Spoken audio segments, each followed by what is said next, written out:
So I guess the moral of the story is to just never help anybody.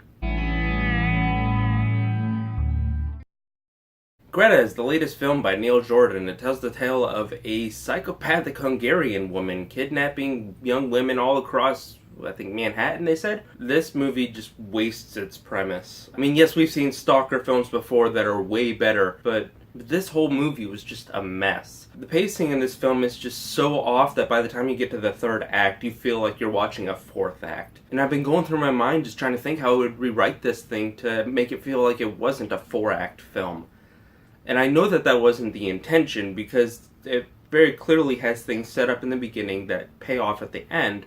It's just somewhere in the middle, everything just gets stretched out. I guess the biggest pointer to where my problem lies in the pacing in this thing is there's a scene near the beginning, and it's important to note that the main character's mom died in the past off screen. So the main character meets Greta and they start hanging out, and we see them together two times. Once at her house where they have tea, and then once where they're walking around and they get a dog. And so her roommate says something to her and she's like, well, why are you spending so much time with this old lady? It's very clear that you're just using her as a replacement for your mom.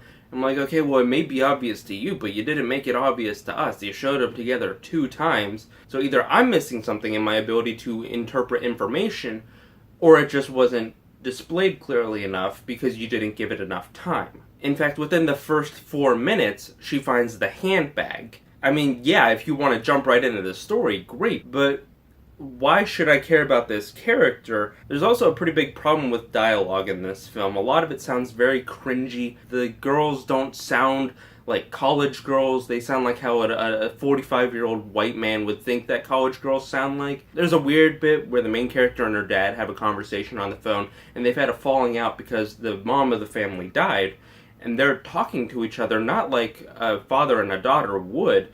Granted, I know that they're mad at each other, but they're talking as if the dialogue were written for a brother and a sister, or two friends, or ex-lovers, not a father and a daughter. And it just doesn't sync up. There are also a lot of really stupid edits in this movie. I ended up laughing at quite a few of them. Whenever Greta shows up before things start to get really intense, there's this musical cue that they do, and it gets really old really fast. They could have had some really great scenes where one person is sneaking up on another person and you get that natural scare because you don't expect it, but because Hollywood thinks audiences are dumb, they like to put the musical cues in there, and it just totally sucked any of the energy out of that scene or any potential scare or threat. Because you know that she's coming, you know that she's there, the music gave it away.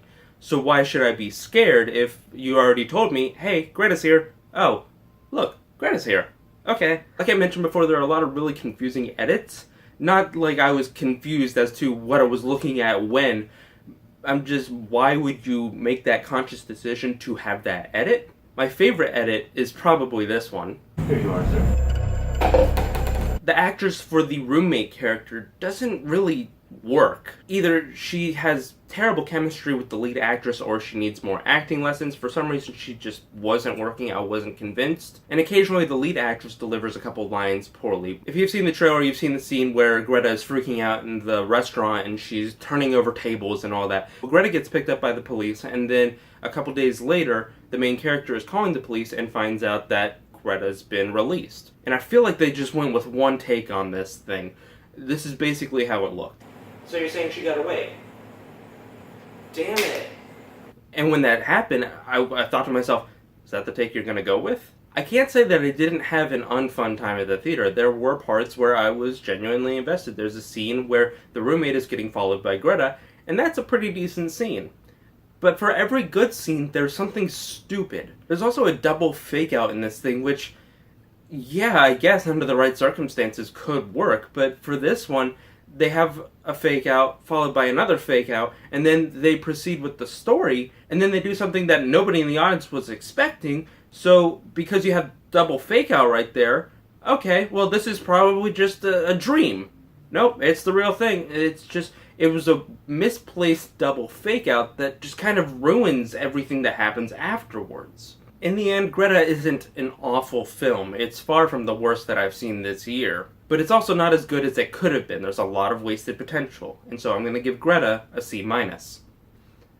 Have you seen Greta? If you have, let me know what you thought about it in the comments below. As always, like, comment, subscribe. If you want to follow me and stay up to date on what's going on, follow me on Facebook, and I will see you next time.